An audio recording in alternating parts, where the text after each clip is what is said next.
Bonjour et bienvenue sur Egid, je suis Quentin et aujourd'hui nous allons regarder ensemble l'index pour les Zero Quark Clans. Dernièrement nous avons eu des informations concernant le livre de règles, le BT, le Battle Tome, le tome de bataille pour les Slave to Darkness. Ces derniers vont avoir des modifications majeures sur leurs règles, leur façon de jouer, la manière dont le livre interagit avec les unités, ainsi de suite, ainsi de suite. Je suis très très heureux car sur les premières informations que nous avons eues, à savoir les Stormcast éternels et les Skaven, c'était un copier-coller des index, donc très peu de nouveautés. Beaucoup de faction packs, malheureusement, ont besoin de modifications structurelles au sein de leurs règles, la manière de jouer, telles que les Iron Joe. Et c'est très positif car ça veut dire que lors de la sortie de leur livre, ces derniers vont avoir une modification importante au niveau de la manière de jouer. De plus, vu que Games a annoncé que les Zero Quark Clans seraient Iron Joe et bien sûr Cruel Boy, aujourd'hui on va regarder ensemble que les Iron Joe, ça veut dire que potentiellement une Big Wag serait présente et une manière de pouvoir jouer un peu tout le monde avec des règles revues, donc c'est très très intéressant. Aujourd'hui du coup, faction focus sur les Iron Joe et on est parti maintenant. Alors, pour les Iron Joe, vous avez deux traits de bataille, tout simplement, c'est très simple. La première, c'est la Mighty Destroyer qui va vous permettre à n'importe quelle phase de héros de pouvoir sélectionner une cible, une unité Iron Joe, donc il vous suffit juste d'avoir le mot-clé Iron Joe, et cette dernière va pouvoir faire un mouvement de 3 pouces, et même rentrer en combat. Donc vous pouvez engager des unités avec, c'est un outil qui est très fort contre certaines armées. Et si vous étiez déjà en combat avec l'unité, vous allez pouvoir faire ce qu'on appelle un mouvement de peeling. Par contre, vous êtes obligé de rester engagé si vous êtes engagé. Donc vous ne pouvez pas sortir de l'engagement. Par contre, comme je vous disais, c'est un très bon outil parce que vous allez pouvoir, entre guillemets, faire courir vos unités. À la phase de héros adverse, faire un mouvement d'engagement, bloquer par exemple une tactique, un décor, voilà, c'est pas mal de choses, ça se fait à toutes les phases de héros, donc votre adversaire peut se retrouver un peu bloqué. Imaginons vous commencez à jouer en premier, vous faites avancer votre unité, vous chargez, vous combattez, vous n'avez pas pu taguer, rentrer en phase de engagement avec un héros, avec un décor, avec choses comme ça. À la phase de héros adverse, vous allez pouvoir faire ce mouvement-là et engager une autre unité, donc forcer des grid retreats, forcer des capacités, et ainsi de suite. Donc c'est très fort. Cependant, on avait l'habitude en tant qu'Iron Joe d'avoir plus de liberté, on va dire, sur la V3. C'est vrai qu'aujourd'hui, moi, pour l'avoir pas mal testé, on aimerait que ça soit peut-être des 3 unités qui puissent le faire, ou 2 ou 3, parce que une seule, c'est très limité dans tout ce que peuvent faire les Iron Joe. Vous avez perdu pas mal de super par rapport à la V3, et c'est un peu triste. Vous avez aussi la possibilité de faire la WAG. Donc la WAG, là, je ne sais pas si elle est à jour. Once per battle. C'est ça. Donc vous allez pouvoir en fait prendre un héros en phase de charge. Donc avant c'était une seule fois par partie, maintenant c'est une seule fois par héros. Donc on va vouloir jouer plusieurs héros en Iron Joe, minimum 3 je pense, pour pouvoir bénéficier un maximum de la WAG. Donc quand vous la déclenchez, toutes les unités entièrement à 18 Iron Joe de ce héros vont gagner plus 1 sur votre jet de charge, donc c'est très bien pour fiabiliser vos jets de charge, et plus une attaque. C'est surtout le plus une attaque qu'on va aller chercher. Pourquoi ? Parce qu'en fait, vous êtes éligible à, à la WAG dès que votre héros l'active, et vous n'avez pas besoin de charger, d'accord ? Donc vous pouvez être engagé, péter votre WAG, et le plus une attaque s'appliquera à tout le monde. Attention, on se rappelle bien que le plus une attaque, c'est pour que les armes de mêlée, bien sûr, mais surtout, ça ne s'applique pas aux compagnons. Et pour moi, là, ça fait partie des choses, j'espère, qui seront corrigées sur le Battle Tome. Vous allez voir, il y a beaucoup d'unités qui seraient beaucoup plus pertinentes si elles avaient la possibilité d'affecter, si les règles avaient la possibilité d'affecter la règle compagnon. Aujourd'hui, seulement les unités, les armes qui n'ont pas le mot-clé compagnon sont affectées par ça. Voilà, j'aurais aimé que ça puisse s'appliquer dessus. Donc, 2 règles fortes, le Mighty Destroyer qui, à mon sens, ça serait bien si elle pouvait affecter plus d'unités pour pouvoir donner plus de tricks de mouvement, et la WAG qui, ça serait bien si elle pouvait affecter les armes compagnons. Mais en tout cas, 2 règles très intéressantes à utiliser au bon moment, donc à voir comment ça va évoluer, mais en tout cas, pour l'avoir testé, ce sont des bons outils. Pour les sous-factions, donc 4 sous-factions, les sous-factions sont assez intéressantes comparées à d'autres index. L'Iron Joe Brawler vous dit que quand vous faites une charge non modifiée de 8+, pour une unité non Iron Jaw. Donc attention, ça ne s'applique pas aux héros, c'est dommage. Mais bon, c'est comme ça. Vous ajoutez 1 à l'attaque caractéristique des armes de mêlée. Donc pareil, ça ne s'applique pas aux montures, bien sûr. 8+ non modifié, ça peut sembler compliqué. Cependant, avec Kragnos, vous avez des charges à 3d6. Avec la prière, vous avez des charges à 3d6. Donc vous pouvez, je pense, et je l'ai souvent joué, facilement aller chercher vos +1 attaque dans cette sous-faction. Donc ça s'applique à tout le monde, c'est très fort. Moi, j'aime bien la prendre, je la trouve vraiment pertinente. La deuxième, la Grunta Stampede, vous dit que vous allez pouvoir ajouter le nombre d'unités que vous avez détruites avec les unités Gorgunta et Mogunta pour un maximum de +4. Donc ça, c'est comment ça s'appelle ? Ça augmente votre mouvement, c'est cool, cependant, c'est quelque chose qui prend de l'inertie plus tard dans la partie. Au début de la partie, on n'a pas de bonus. Et le problème, c'est que vos unités de Gorgunta et de Mogunta, on va pas se mentir, c'est pas les plus létales, les plus létaux. Létaux, je sais pas. Et c'est pas celles qui, entre guillemets, sont le plus tanky non plus. Alors les Gorgunta, ça tank bien, on est d'accord, mais bon, vous allez avoir du mal à tuer des trucs et ainsi de suite. Donc moi, je la mettrais en dessous, elle est vraiment pas bonne. Pour moi, c'est pas intéressant d'avoir ce genre de règles. Ensuite, vous avez l'Iron Fist. Donc l'Iron Fist vous dit que la première fois de chaque tour qu'une unité ennemie est détruite par une Fight Ability, la prochaine unité Iron Jaw qui s'active aura +1 sur ses jets de touche fait par les armes de mêlée des unités Iron Jaw. Bon, c'est un petit peu compliqué parce que vous n'êtes pas sûr de détruire à 100% quelque chose, et en plus de ça, ça vous dit que c'est la prochaine fois qu'une unité Iron Jaw s'active, blablabla. Donc vous n'avez pas la possibilité avec Machine Bashing de frapper et de recombattre derrière. Si à la limite ça vous disait, vous détruisez une unité, ça vous permet d'activer une deuxième unité instantanément avec +1 touche, ça aurait été une très bonne règle. Là, c'est pas le cas, donc je la mets un peu en dessous. Ça peut être intéressant dans certaines compositions d'armées en équipe de se dire, voilà, je pense que je peux jouer, combattre, encaisser, et ainsi de suite. Dans l'idée, en fait, vous mettez un all-in attack avec votre unité, vous êtes sûr de détruire le truc, entre guillemets. Votre unité, la deuxième qui est engagée, prend le défense en règle, et elle aura quand même le +1 touche.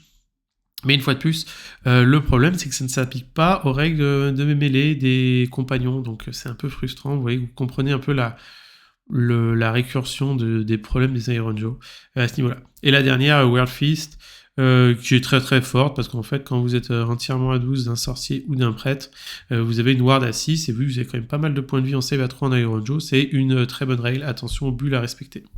Alors pour les traits de co et les artefacts, elles sont dépendantes de votre porteur, mais elles sont très bonnes. Pour les traits de co, donc la première, ça se fait en phase de charge. C'est si votre unité réussit une charge sur-ci, vous prenez une unité ennemie à 1 pouce, et sur un de plus, vous faites des 3 blessures mortelles. C'est pas exceptionnel sur le papier, mais ça peut vous faire des petits types de dommages. Par contre, si jamais vous faites un jet de charge de 8+, vous allez appliquer, pas D3, mais D6 blessures mortelles sur un 2+. Donc là, ça commence à être très pertinent. Donc moi, c'est quelque chose que j'aime beaucoup mettre, par exemple, sur une Mokrocha quand je la joue.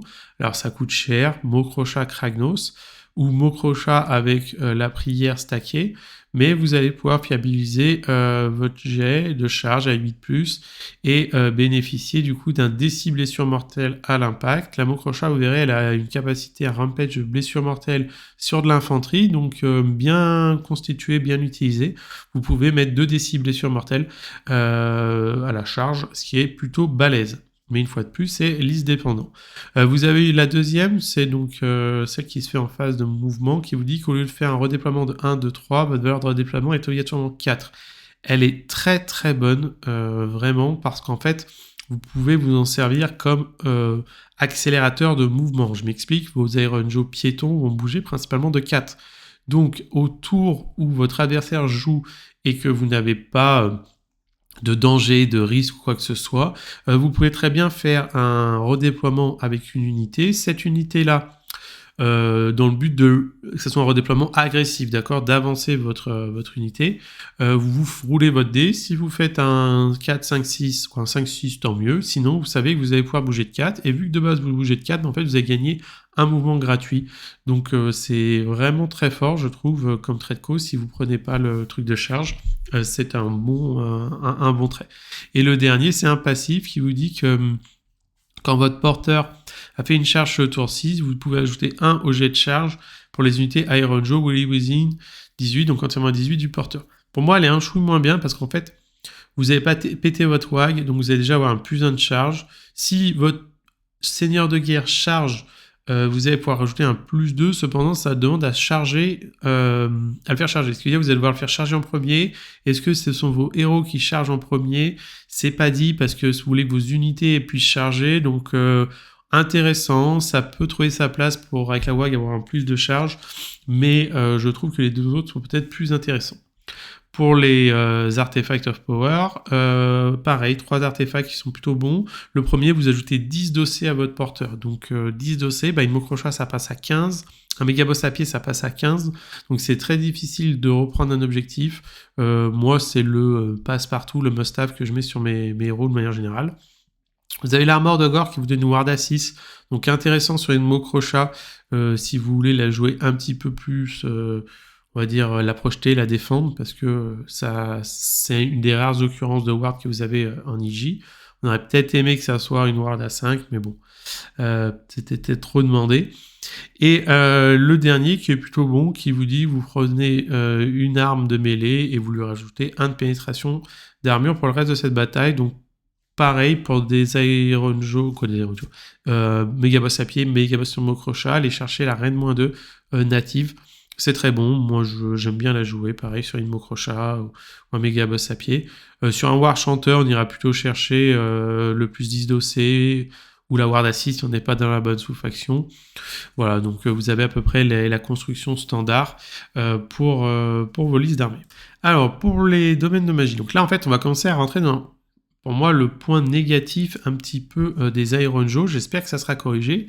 Car en tant qu'Iron Joe, vous avez un très bon domaine de magie, un très bon domaine de prière, ce qui vous dit qu'il vous faudra automatiquement un prêtre et un sorcier. Cependant, vous avez aussi besoin d'un méga boss à pied, ou d'un méga boss sur Mokrocha, ou alors vous avez besoin d'un Hardboy, ou alors vous avez besoin de Kragnos, qui va vous faire 4-5 héros. Et la difficulté que vous avez, c'est que les gros héros ne peuvent pas prendre de petits héros dans leur bataillon. Ça, c'est très frustrant. Si le War Chanteur et le Shadow Shaman et le Shaman pouvaient être intégrés dans une Mokrocha, dans Kragnos, dans un Mega Boss à pied, ça serait vraiment top parce qu'en fait, le défaut d'Iron Joe, c'est que vous êtes très très populeux en pause.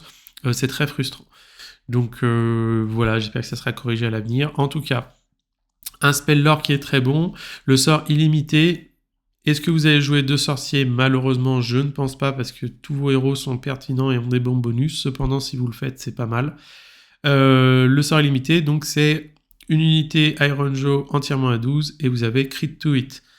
Pour les armes de mêlée, donc Crit to Hit, c'est très très bien sur des unités qui ont beaucoup d'attaques qui saturent. Donc on va penser tout de suite au Brut, on va penser tout de suite aux Orques Noirs. Les autres unités, ou les Reckless, voilà, tout ce qui est piéton entre guillemets, c'est vraiment très pertinent. Cependant, sur les Gorgunta, les gougères, ces choses-là, c'est beaucoup moins intéressant parce qu'en fait, le crit to hit s'appliquera que au mec de dessus et vous n'avez pas assez d'attaque, les armes sont pas assez bonnes, ainsi de suite. Kragnos c'est un très bon porteur de ce sort-là aussi, même s'il a déjà crit to hit sur le shield, sur les autres armes, c'est toujours pertinent. En tout cas, c'est un bon sort illimité. Sur les autres sorts, vous allez prendre du coup unité Iron Joe, Willy Within 18. Vous allez prendre un ennemi Within 18, donc à 18 pouces, et si votre sort passe, vous faites des 3 blessures mortelles, et si la cible est un sorcier, 3 dégâts directs. Sur du 6, c'est correct. C'est pas le sort qu'on lancera le plus souvent, parce que votre sorcier est que sorcier de niveau 1, et sous condition peut être sorcier de niveau 2, donc on lancera plus souvent soit le crit to hit, soit le sort d'après, soit le crit to hit et des endless spells, soit le sort d'après et des endless spells. Et le sort d'après, c'est le sort qui justifie entièrement le domaine, c'est la téléportation. Donc vous prenez une unité, comment ça s'appelle, Iron Joe, entièrement à 9, donc attention, le séquencement est très compliqué, et là c'est un truc qui est un peu chiant dans les mis entièrement à 12, parce qu'en fait souvent moi je me retrouve à faire des Mighty Destroyer sur mon unité pour me rapprocher et pour pouvoir faire mes bulles, parce que l'entièrement à 9 c'est compliqué. Si vous y arrivez, ça sent sur du 7, vous allez pouvoir retirer l'unité du champ de bataille et la replacer entièrement à 24 et à plus de 9. Donc on comprend que c'est une frappe en profondeur agressif que vous allez faire souvent au tour 1 ou tour 2 pour téléporter votre pack de brut full buff ou votre héros full buff à 9 et ensuite fiabiliser vos charges, fiabiliser votre WAG et ainsi de suite. Attention, je tiens à mettre aussi en lumière un petit point, si jamais vous faites le sort de téléportation, vous ne pourrez pas Mighty Destroyer, c'est bien écrit dessus, vous ne devez pas être setup. Donc ça c'était le petit trick de mouvement qu'on aimait bien en V3, qu'on ne peut pas faire, c'est dommage. Mais bon voilà, donc on joue avec les outils qu'on a, on a 3 bons sorts, et je pense que la plupart du temps on fera téléportation et ensuite le crit twist. Alors pour le prayer lore, c'est très très bon. Cependant, nous n'avons pas de bonus pour fiabiliser les prières. Et moi, pour avoir fait pas mal de parties en Iron Joe, le plus gros problème que j'ai, ce sont les prières. Parce que quand les prières passent, aucun souci, votre armée est correcte. Attention, je ne dis pas qu'elle est exceptionnelle, mais elle est correcte. Quand les prières ne passent pas, on est vraiment en dessous des autres parce que le 1 qui sort au mauvais moment et ainsi de suite, ça arrive. Et vous n'allez pas jouer plusieurs prêtres parce que malheureusement, comme je vous l'ai dit, vous avez besoin de héros et ainsi de suite. Et ça prend des setups et ça prend des slots et ainsi de suite et autres. Et on n'a pas la possibilité de donner un artefact, un bonus pour qu'une autre unité soit prête. Donc un peu compliqué à ce niveau-là. Qu'est-ce qu'on a comme prière? Et la illimitée, elle est plutôt bonne. Elle vous dit que vous allez ajouter 1 au jet de charge. Donc ça, plus la WAG, vous êtes à plus 2, donc vous fiabilisez énormément la charge.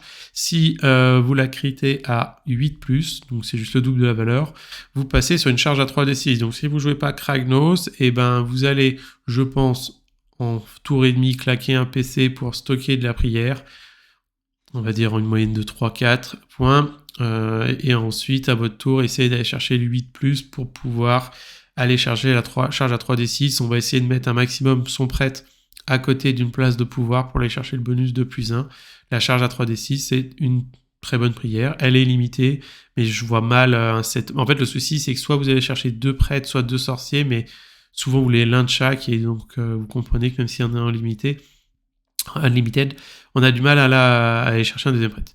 La deuxième, Fixing Beat, pareil, très forte, c'est se lance sur du 4, vous faites un crit à 8, vous soignez la cible de D6 points de vie, et si vous faites un crit, c'est D3+3, donc c'est beaucoup plus fiable, mais c'est une bonne prière. Pourquoi? Parce que sur Kragnos, sur une Mokrocha, même sur un héros Iron Joe qui a 6, 7, 8 points de vie, c'est toujours bon d'aller choisir un soin de D6, donc c'est cool de l'avoir dans sa besace, on en est content. Et la dernière, Kill a Beat, donc c'est celle qui justifie la prière lore. C'est une unité Iron Joe entièrement à 12, donc là, vous avez compris, il n'y a pas de mots-clés, c'est tout le monde, et c'est +1 dégâts sur les armes de mêlée. Et si vous faites un 8+, c'est pas une unité éligible, c'est 2. Donc là, on comprend que si on est deuxième, si on joue pas en premier, on va faire pareil, un point de prière qu'on va stacker.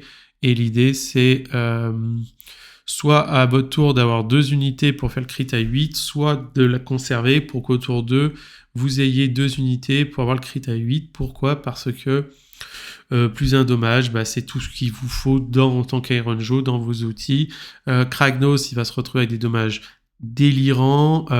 Une Mokrocha, beaucoup moins sexy. Pourquoi? Parce que elle est compagnon, la monture, donc elle ira pas chercher son dommage supplémentaire. Des Mogunta, pareil. Les gougères, pareil. Donc principalement, on va prendre des mecs à pied. Si c'était fac modifié pour que les montures puissent prendre par exemple le +1 dégâts, certaines unités redeviendraient très très bonnes, mais là ce n'est pas le cas. En tout cas, on va stocker cette prière. Les brutes sont très très bons porteurs de ça, mais les orques noirs aussi, les ragers aussi. Alors là, on va rentrer dans les War Scrolls. War Scroll de Kragnos, donc 580 points, on sait qu'il a perdu en points, il a perdu 100 points. Pourquoi? Parce que sa capacité qui permettait de faire charger à 3d6, comme vous le voyez, c'est Your Charge Phase, donc seulement à votre tour. Bon, 580 points, par contre, c'est très intéressant parce que ça nous ouvre des slots d'unité pour un profil qui est très bon parce que il touche principalement à 3 et blesse à 2. Donc les orques touchent à 4, blessent à 3, voire peuvent blesser à 2. C'est un bon fiabilisateur parce que vous n'avez pas besoin de lui mettre le attaquant règle, entre guillemets, parce qu'il touche déjà 3. Au 7-15, donc c'est un très bon personnage, il y a rien à dire dessus, c'est Eva 4, Ward A5, ça tank bien. Moi j'aime beaucoup le prendre actuellement en Iron Joe, pourquoi? Parce que vous allez téléporter votre pack de 10 brut qui aura reçu ses buffs, lui il bouge de 10, vous êtes entièrement à 12, vous faites vos charges à 3d6, et vous êtes en capacité de pouvoir impacter très facilement votre adversaire. Son rampage de charge, quand vous allez charger, vous choisissez quand ça s'appelle toutes les unités à 1 pouce, donc si vous arrivez à charger 2 unités, c'est pas mal, sur un 2+, des 6 blessures mortelles, et si jamais c'est un monstre, en plus vous faites le rampage qui fait beaucoup de blessures mortelles, à part sur un 7. Donc c'est une très bonne unité, les unités monstres ennemis, il y en a beaucoup, donc Kragnos va pouvoir les chasser et les détruire. Il ignore la magie sur un 3+, très bien, et on peut pas le slain, bon. Voilà, une unité très bonne, moi je le justifie complètement, hein, j'aime bien le prendre, il fait beaucoup de choses. Cependant, bien sûr, vous allez avoir beaucoup de mal à le protéger contre un double tour adverse, parce que 18 points de vie en save à 4, Ward à 5, c'est assez fragile. Mais dans tous les cas, il trouve sa place et il combote très bien avec le +1 dégâts. Vous allez pouvoir passer en dégâts 5, dégâts D3 +1, dégâts 3. Le crit to hit, pareil, il le prend très bien. Vous pouvez le Mighty Destroyer aussi, le téléporter éventuellement. Donc voilà, attention, dans la sous-faction, plus une attaque quand vous chargez, vu qu'il est héros, il n'en bénéficie pas. Mais quand vous pétez votre WAG, pareil, il passe à 7 attaques, et ainsi de suite, ainsi de suite. Donc une très bonne pièce, jouez-le, moi je le trouve bon. S'il continue à baisser en points, ça serait encore mieux. Ensuite, nous avons le Iron Joe Megaboss en Mokrocha. Donc, la Mokrocha, elle a perdu de sa superbe. C'est plus la belle pièce de la V3. 400 points, je la trouve trop chère. J'aimerais qu'elle baisse, mais on verra avec les nouvelles règles qui arriveront sur le BT Iron Joe début d'année 2025. En tout cas, qu'est-ce que fait cette Mokrocha? La Mokrocha, pour moi, c'est une pièce que j'aime jouer. Pourquoi? Parce qu'elle c'est un peu un ciseau. Il faut l'utiliser avec précision. Mais quand vous le faites, elle est très bonne. Nous avons quand même 8 attaques, monture et cavalier, 4-2, -1-2, -1-3, les deux en anti-infanterie. Donc, il faut bien vous dire que cette pièce n'est pas là pour aller chasser des héros, n'est pas là pour chasser de la cave, des dragons, quoi que ce soit, elle est là pour défoncer l'infanterie adverse, parce que vous êtes nativement en reine -2. Si vous prenez l'artefact +1 de reine, vous êtes en reine -3. Donc là, on arrive sur quand même 8 attaques, 4-2, -3, -2, en dégâts 2, dégâts 3. C'est un bon cogneur. Si jamais vous tuez des modèles en phase de combat, vous allez gagner des tokens de WAG. Je ne sais pas pourquoi ils ont appelé comme ça. C'est un peu perturbant avec la WAG. Ça n'a rien à voir avec la WAG. Qui vous augmente votre nombre d'attaques pour les armes de mêlée. Bien sûr, la Mokrocha ne s'applique pas. Ce n'est que pour la lance, parce qu'elle est compagnon. Donc vous allez pouvoir gagner 9, 10, 11, voilà, +3 attaques de plus. Donc ça se prend. C'est toujours intéressant parce qu'on blesse quand même à 2 de base. Qu'est-ce qu'on aime bien sur cette pièce aussi? C'est son rampage qui vous fait sur un 2+ des 3 blessures mortelles, et si la cible est infanterie, vous doublez les dégâts. Donc c'est pour ça que je vous dis bien piloter, vous la posez pour aller chercher de l'infanterie, vous les chargez, vous les piétinez avec le rampage. Si vous avez pris le trait de co qui fait que vous faites une charge à 8+, vous allez faire des 6 blessures mortelles sur un 2+, et là, sur un 2+, entre 4 et 8 et 6 blessures mortelles de plus, donc ça cogne sévère. Et en plus de ça, vous avez un passif qui est très intéressant. C'est dommage que ça soit qu'à votre phase que si vous avez chargé, mais ça reste un bon passif. Pourquoi? Parce qu'en fait, quand vous allez falloir faire votre mouvement d'engagement, si vous avez chargé, à la place de faire un mouvement de 3 pouces, vous pouvez faire un mouvement de 2d6. Alors si vous faites 2, vous êtes très triste, ça m'est déjà arrivé, parce que vous pilinez moins bien que le piling de base. Cependant, 2d6, vous avez le mot-clé vol, vous allez pouvoir passer au travers des lignes ennemies, charger un héros, une unité buffer infanterie qui est peut-être derrière, quoi que ce soit, et ensuite pouvoir faire votre enfoncement et venir vous repositionner. Donc c'est une unité qui va vous coûter des PC, l'enfoncement, peut-être l'attaque en règle sous condition à voir, mais c'est une pièce bien pilotée qui peut faire beaucoup de dégâts. Cependant, 18 PV CMA3, c'est très fragile, donc on va faire attention à la manière dont on la pilote. Alors, le War Scroll suivant, c'est Gordrakk. Donc, Gordrakk, moi, je suis un petit peu triste à ce niveau-là, parce qu'en fait, vous avez beaucoup de personnages nommés sur la version 4 du jeu, qui sont golden, qui ont pris l'importance qu'ils sont censés prendre, c'est être meilleur que la version générique. Alors, la VMK générique, vous avez compris, j'essaye de vous la vendre, je la trouve intéressante, mais elle n'est pas dingue non plus. Hein. Là, on a 430 points, donc c'est plus cher, et un personnage qui ne va pas vous apporter beaucoup plus à ce niveau-là, parce que plein de problèmes. Vous avez 2 PV de plus, donc ça c'est top. Cependant, vous n'avez pas la possibilité de le custom, donc vous ne pouvez pas lui donner la ward à 6, vous n'avez aucune occurrence de ward à 5, donc ce personnage peut facilement, avec les blessures mortelles, se faire détruire. Qu'est-ce qui vous apporte de plus? Bah finalement pas grand-chose, parce qu'il a 8 attaques au corps à corps lui aussi, 3-2, donc il touche mieux, mais bon, c'est pas non plus une légende. Il est pas anti-infanterie, lui, il est anti-héros. Donc, si vous combattez autre chose qu'un héros, bah, c'est pas top. Vous pouvez pas lui mettre la lance pour augmenter la pénétration d'armure. Et l'inventure, pareil, elle est anti-monstre. Anti-monstre, c'est intéressant parce que il est fait peut-être pour aller combattre un gros héros. Je sais pas, un Karazai, un Teclis, un Archaon, un Be'lakor, vous voyez, des choses comme ça. Cependant, bah, ça reste, comment s'appelle, le compagnon, donc c'est pas non plus, comment dire, tout le monde n'a pas les bonus. Vous voyez, vous avez un plus 1 sur le héros, un plus 1, mais vous n'arrivez pas à passer sur l'arène moins 3, qui peut être intéressante à aller chercher. Vous avez aussi un rampage que je trouve un peu rincé, qui vous dit de prendre un ennemi monstre en combat, vous relancez un dé sur un 3+, vous choisissez une des armes de mêlée de la cible, vous devez choisir une arme de compagnon s'il y en a une, et vous allez diviser par 2 la valeur de cette dernière.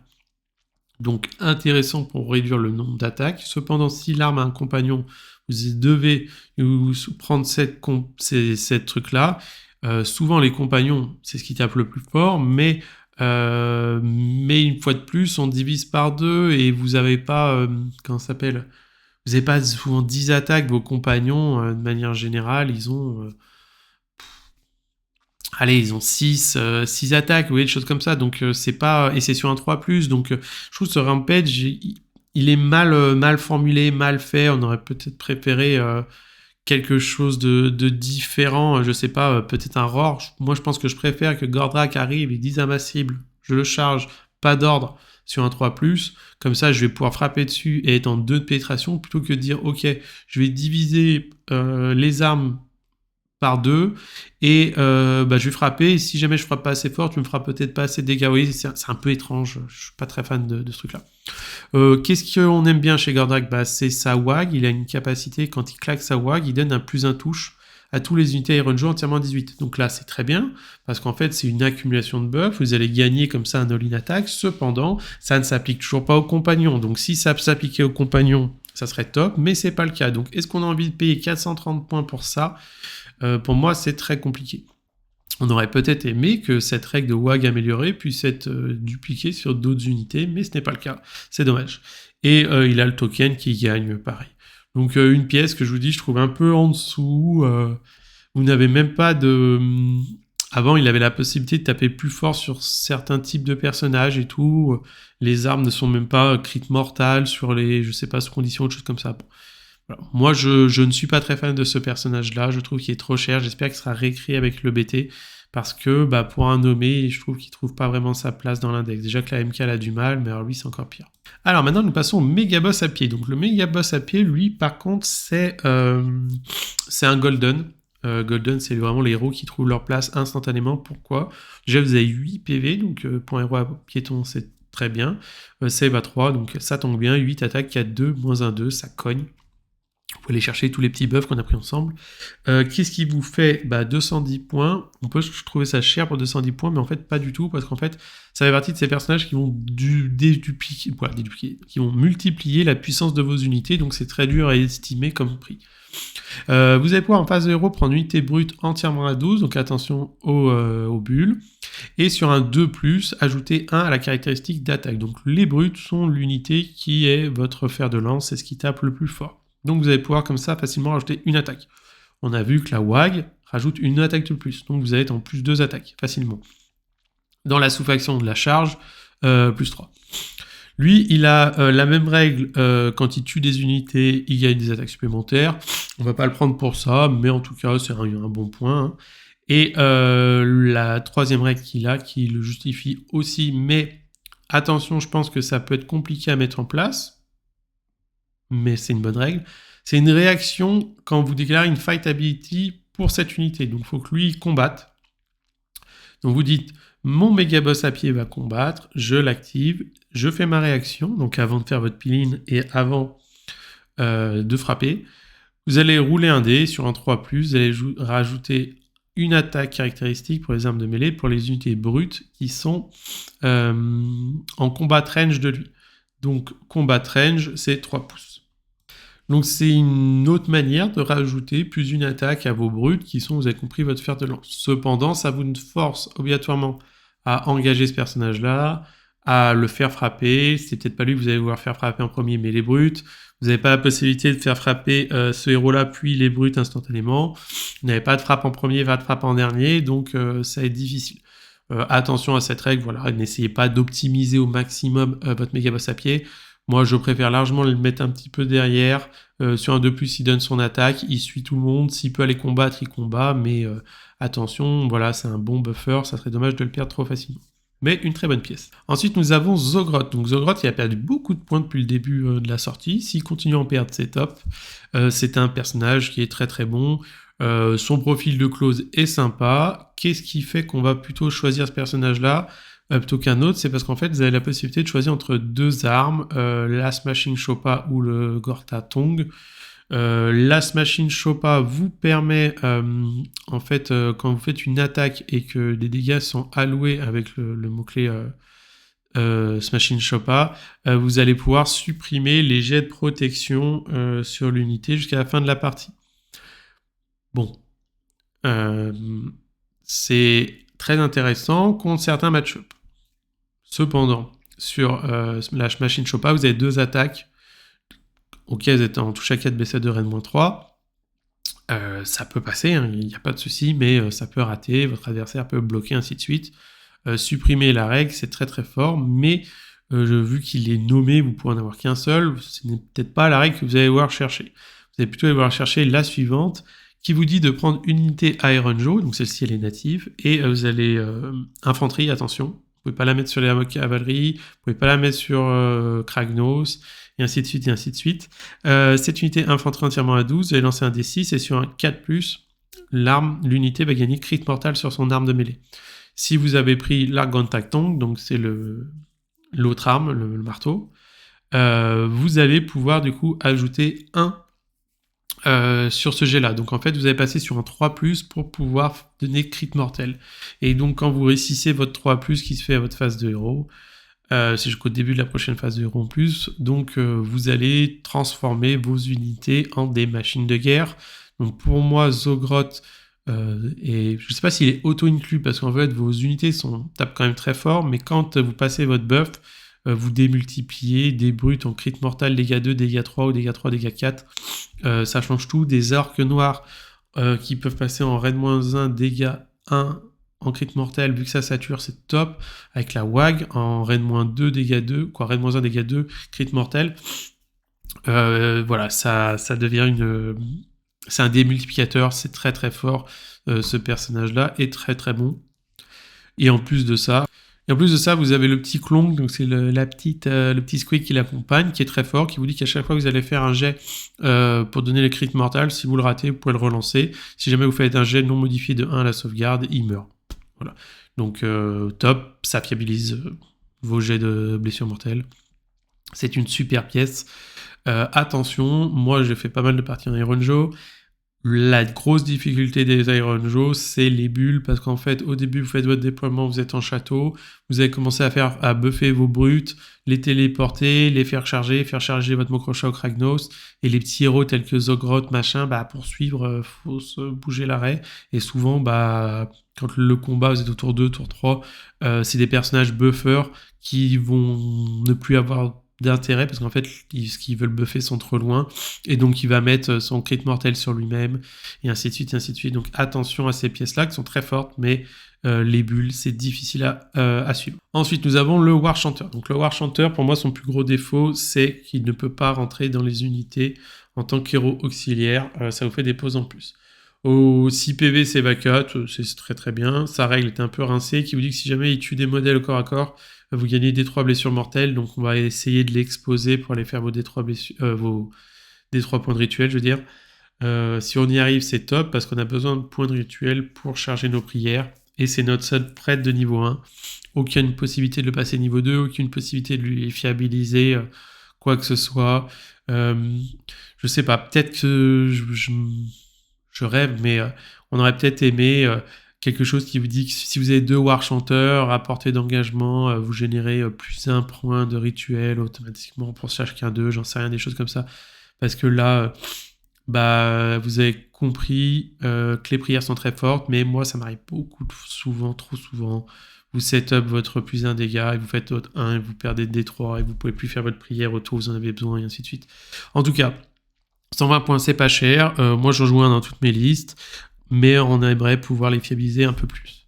Le chaman, 130 points pour sorcier de niveau 1, c'est peut-être un peu cher. Cependant, il peut passer sorcier de niveau 2 sous condition, et la condition, c'est qu'il faut que vous ayez des unités. C'est même pas des unités, en fait. Il faut que vous ayez tout simplement avoir une unité à côté de lui, ou plus d'unités, qui ont 10 modèles ou plus, qui sont entièrement à 12.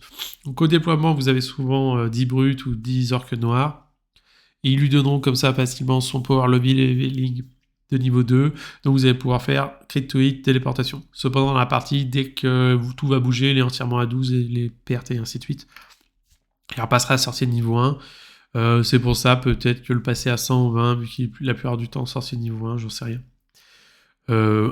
En tout cas, on le prend parce que vos sorts sont bons. N'hésitez pas à aller chercher des domaines de manifestation. D'après les rumeurs, il y aurait peut-être des manifestations qui arriveraient pour les Iron Joe avec un décor de faction, tel le pied de Gork, donc intéressant à voir. En tout cas, c'est une bonne pièce. Moi, je joue tout le temps. Alors là, on arrive à l'Hardboy Big Boss. Lui, j'ai un peu plus de mal à lui trouver un intérêt. Je m'explique. Parce qu'en fait, 130 points, il prend un slot de héros, on peut pas le mettre en héros auxiliaire. Il vous dit que si vous faites un ralliement sur des unités de Hardboy, donc c'est que les Hardboy, on aurait peut-être aimé les infanteries, entièrement à 12 de lui, vous allez rajouter 3 rallyes, vous rajoutez 3 au jet de ralliement de l'unité. Donc moi, ce que j'aimerais que ça soit modifié, comme je vous disais, c'est peut-être que ça soit pas que les hardboy, que ça soit les infanteries, et surtout que ça soit comme en Stormcast, pas vous rajouter 3 dés supplémentaires, mais 3 points de ralliement, ce qui fait que ça vous fiabilise au moins un mec que vous réanimez. Et après, vous fiabilisez le reste. Et le deuxième passif qu'il a, c'est que quand vos hardboy entièrement à 12 vont faire un shield bash, vous allez ajouter 1 au jet de shield bash. Donc le shield bash, au lieu d'être sur un 6, va devenir sur un 5, je crois. C'est ça, donc vous allez faire des blessures mortelles sur un 6, sur un 5. C'est très très bon, cependant il est list building. C'est-à-dire que si vous jouez 2 packs de 20, vous le mettez derrière, votre adversaire vous charge, il va prendre des blessures mortelles, c'est très très fort. Cependant, je suis pas sûr que sans construction de liste en équipe, ce personnage trouve vraiment sa place, parce que je préfère largement que Zogroth donne crit mortal aux orques noirs plutôt que de fiabiliser un jet de blessure mortelle quand je me fais charger.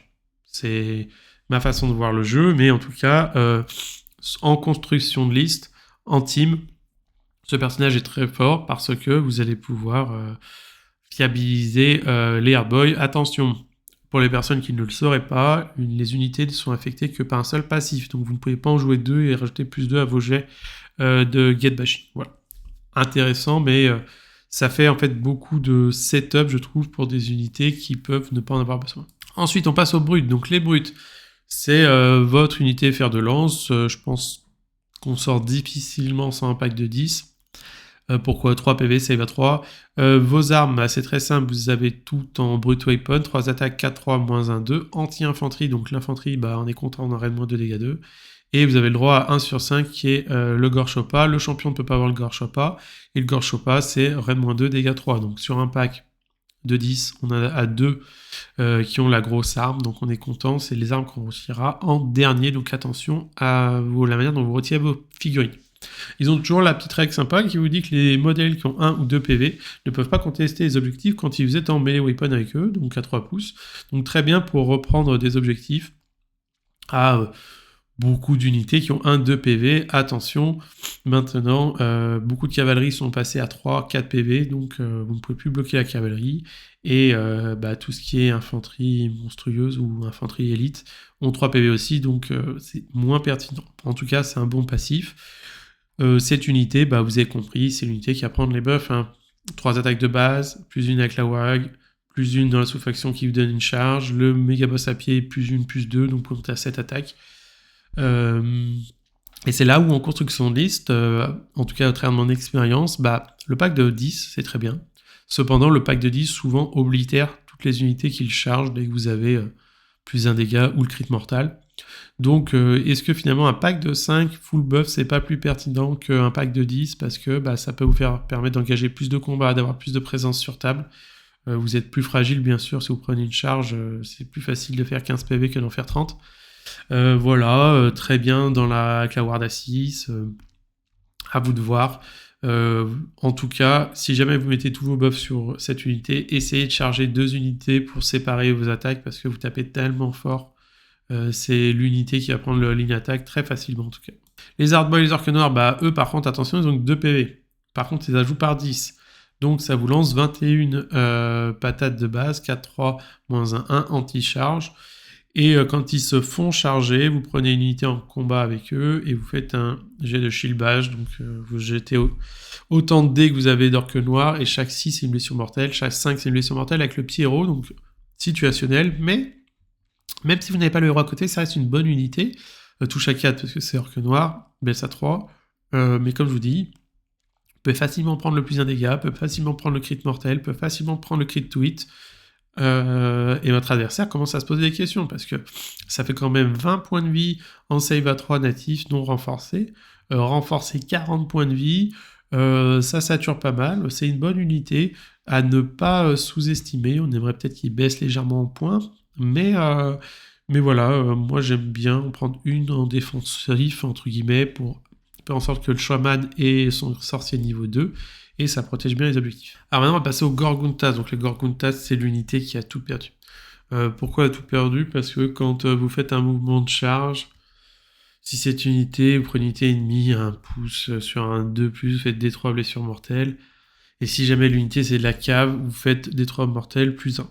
Bon, c'est intéressant de pouvoir faire entre 3, 4 blessures mortelles à l'impact quand vous réussissez votre jet. Cependant, c'est que sur la cavalerie. Et donc, en fait, c'est une unité qui est designée pour les tuer de la cavalerie, sauf qu'en fait, son profil n'est pas très fort de base. Vous êtes passé en save à 3, donc ça tank bien. Moi, j'aime bien m'en servir comme cordon, et parce que ça bouge de 9. Souvent, j'en prends 1-2 unités. Le problème, c'est que 15 points de vie en save à 3, ça tank, mais c'est pas non plus le truc le plus tanky du jeu. Et c'est une unité qui prend mal les buffs. Parce que le Gorguntas Tusk étant compagnon, vous ne pouvez pas le passer en plus 1 dégât, donc il a plus 1 dégât quand il charge. Cependant, le cochon n'a pas de pénétration d'armure, c'est trop bizarre. Il touche à 4, il blesse à 2, il prend pas le plus un touche, je veux dire. Par exemple, si vous jouez Gordrak pour sa WAG améliorée, quand vous pétez la WAG, il prend pas le plus une attaque non plus. Vous voyez, en fait, c'est des unités qui, dans cost efficient, prennent pas grand chose. Donc c'est un peu triste, et le mec qui est dessus, vous êtes en 3 attaques, 4-3, moins 1, et sa règle c'est anti-cavalerie. Très bien. Mais en fait, pourquoi est-ce qu'il n'a pas la règle lance? Donnez-leur la règle lance. Il faut quand c'est égal à la charge, il soit en 3 attaques, 4-3, moins 1-2, pas moins 1-1. Le Tusk prend le plus 1 dégâts, très bien, mais donnez-le aussi à la lance. Donc vous manquez vraiment beaucoup de dégâts sur cette unité, c'est triste. J'espère que le profil sera refait avec le BT qui arrive 2025, parce que là, c'est une unité qui combat mal, qui tank correctement, mais c'est triste de faire tanker ces modèles-là. Ça bouge de 9, ça peut faire des tactiques, mais dès que ça charge, c'est vraiment mou. Voilà, il y a plein de choses qui vont pas sur ce modèle-là, et c'est dommage parce que ce sont des belles unités et on aimerait en jouer plus. Alors là, nous avons les Weird Blues Reclass. Donc elles ont le mot-clé brut. Donc elles peuvent prendre des attaques supplémentaires par le méga boss à pied. Donc on peut facilement les buff. C'est des unités qui performent quand elles sont buff. Pourquoi? Parce qu'elles ont course et charge. Donc vous bougez de case. Alors attention, elles vont coûter beaucoup de PC. Mais un pack renforcé, ça vous fait 220. C'est pas très cher pour 6 modèles qui vont faire course et charge, donc bouger de 10, bonne projection pour des piétons, charge Siakragnos à 3d6, et qui ont la capacité quand même d'avoir 6 attaques de base. Il y aura une WAG, donc 7 attaques, peut-être 8 avec le méga boss à pied. Ils sont infanterie, donc Zogrod peut leur donner crit mortal. Ils prennent très très bien le crit to hit. Ils prennent très très bien le plus 1 dégâts. 4-3, donc on va leur donner l'attaque en règle. Moins un 1, moins un 2 sur l'infanterie. Donc on comprend que c'est des brutasses qui sont là pour saturer, taper très fort et qui prennent très très bien les buffs. Ils ont donc course et charge qui permet de fiabiliser ces mecs au combat. Et en plus de ça, même s'ils sont save à 5, ils ont une ward à 5. Donc c'est une unité qui peut faire des tactiques, qui peut être jouée en unité satellite pour aller chercher les petites choses tout seul, qui se défendent bien, qui prennent les bonus comme on l'a dit. Donc pour moi c'est une bonne unité même si elle est fragile, mais elle a quand même une ward à 5 qui nullifie un peu certains dégâts. C'est une bonne unité de base. Ensuite, on a l'unité, la deuxième key des Ragers, qui eux sont légèrement plus chers, 20 points de plus. Qu'est-ce qu'ils ont de plus, qu'est-ce qu'ils ont de moins? Alors attention, ils perdent à ward à 5. Par contre, ils sont toujours bruts, donc vous pouvez toujours les buffs. Ils prennent très très bien les buffs. C'est moins d'attaque, c'est pas 6, c'est que 3. Mais ils ont aussi le run and charge. Et ils ont surtout, quand ils chargent, frappe en premier. Donc c'est la seule occurrence de frappe en premier que vous avez dans l'index. Et ça fit très bien pour pouvoir faire en fait une double charge. Vous faites charger ces mecs-là, vous faites charger vos brutes à côté ou autres, et donc vous allez pouvoir faire une double activation entre guillemets. Qu'est-ce qu'on aime chez ce profil? Bah, c'est que c'est 3 attaques, je veux dire 4-2.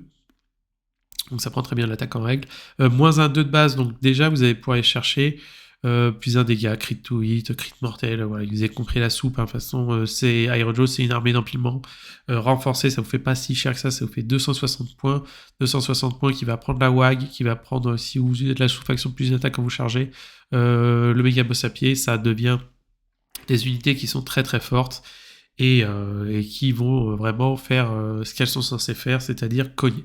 Donc on comprend que les piétons ça cogne bien, la cave ça tape moins bien, donc cette unité prend vraiment bien les buffs aussi. Alors là maintenant on va finir donc avec les derniers profils, à savoir les Mogrunta, donc ceux qui sont arrivés dernièrement sur la range, la gamme. Le héros Mogrunta, moi je trouve pas bon. Ben, je vais vous expliquer pourquoi. Donc 280 points, 14 PV, ça va trop entre guillemets, ça justifie. Son profil est correct parce que vous avez pas mal d'attaques en dégâts 1, dégâts 2. Cependant, voilà, les Mogunta, les cochons, ne prennent pas la WAG, ne prennent pas le plus un dégât, ne prennent pas le crit to hit, blablabla, on a tout compris. Et c'est ce modèle-là qu'on veut bénéficier. Pourquoi? Parce qu'en fait, vous avez toujours leur système de momentum, où quand vous faites un mouvement de charge, vous gagnez 1 de momentum. Quand vous faites un mouvement de course, vous gagnez 2 de momentum. Donc ce que vous allez faire, si vous n'êtes pas en possibilité de charger tour 1, vous allez les faire courir, même sur place, pour gagner du momentum. Pourquoi? Parce que vous avez maximum 3 de momentum, et en fait vous allez ajouter les dégâts au Mogontatos, donc c'est la mâchoire, les points de momentum.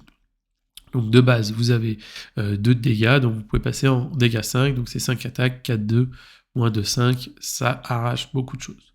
Voilà. Et à la fin de chaque tour de jeu, donc 5 fois par partie, vous perdez 1 point jusqu'à un minimum de 0. Donc vous allez rarement avoir 0, parce que vous allez souvent faire en sorte de gagner du momentum. Cependant, voilà, c'est... comment dire, on connaît les profils de monstres, touche à 4, s'il n'y a pas l'attaque en règle, blablabla. Heureusement que c'est en pénétration 2 d'armure, sinon ça serait trop fragile. Qu'est-ce que vous fait ce petit héros, et pourquoi pour moi il est pas dingue? C'est qu'en fait, une fois par tour pour votre armée, en phase de charge, vous allez pouvoir si c'est une unité à charger, vous allez pouvoir choisir 3 unités Mogrunta, donc c'est... faut bien vérifier les mots-clés. Pourquoi? Parce que les Gorgunta ne sont pas Mogrunta, donc c'est que les gros cochons. Donc ça déjà c'est un point un peu chiant. Parce que même quand vous le jouez en armée de renom avec lui, il buffe même pas les autres cochons, donc ça c'est con. Et du coup, il faut être entièrement à 12, donc c'est un setup compliqué, et en fait vous allez ajouter 1 point de momentum, techniquement 1 point de dégâts au mâchoire. Et c'est 3 unités, donc en fait lui il buffe que ses potes, ce qui veut dire qu'il faut jouer ses potes obligatoirement, tout coûte cher, on n'a pas envie de jouer que ses potes. Voilà, donc on comprend que c'est un héros qui améliore les dégâts potentiels, je veux dire, des autres cochons, mais est-ce qu'on a envie de les jouer, c'est pas dit. Donc un peu de mal à justifier ce personnage-là. Ensuite, nous avons la Magenta intermédiaire, c'est la 270. Donc, qu'est-ce qu'on aime bien chez elle? C'est 12 PV en save à 3. Donc ça, c'est pas mal du tout, parce que la gougère est en save à 4. Question combat, le profil n'est pas légendaire non plus. Vous avez quelques attaques par-ci par-là en dégâts 1, dégâts 2. Les cochons sont toujours pareil, la mâchoire en dégâts 2 plus votre momentum. Donc c'est elle qu'on va vouloir bénéficier, mais ce qui est bien comparé au héros, c'est qu'elle ne perd pas, elle n'est pas dégressive, elle, quand elle prend des dégâts. Donc c'est cool d'avoir une unité monstre qui n'est pas dégressif. Et elle a un rampage, donc son rampage qui vous dit que si, attention, c'est un core move rampage, donc vous êtes obligé de, vous pouvez pas faire un double move ou quoi que ce soit, d'accord? Qui vous dit que cette unité est en combat, vous allez pouvoir bouger de votre caractéristique de distance, donc 10 pouces, passer au travers des combats range ennemis, donc les zones d'engagement, et passer au travers des modèles. Donc ça c'est intéressant, mais j'aurais peut-être aimé qu'ils mettent le mot-clé comme si vous avez le mot-clé vol, parce que c'est un peu étrange de pouvoir passer au travers d'un modèle, vu que tu voles pas. Bon. En tout cas, on comprend qu'on traverse les modèles. Et ensuite, vous allez prendre chaque modèle que vous avez traversé, sur un de plus, faire des 3 blessures mortelles et ajouter 2 à vos jets de momentum. C'est pas exceptionnel, dans le sens où c'est D3 de plus, on le connaît, c'est pas très fiable, ça vous donne des bons momentum, c'est cool. Cependant, vous bougez que 10, donc c'est difficile de faire ce mouvement-là, parce qu'en fait, vous pouvez pas finir en étant engagé. Donc ça veut dire que finalement, vous bougez que de 7, parce qu'il faut garder 3 pouces pour le... Voilà, je trouve que c'est un setup qui est très compliqué. Là, il est un peu bizarre, il y a des petites coquilles à mon goût.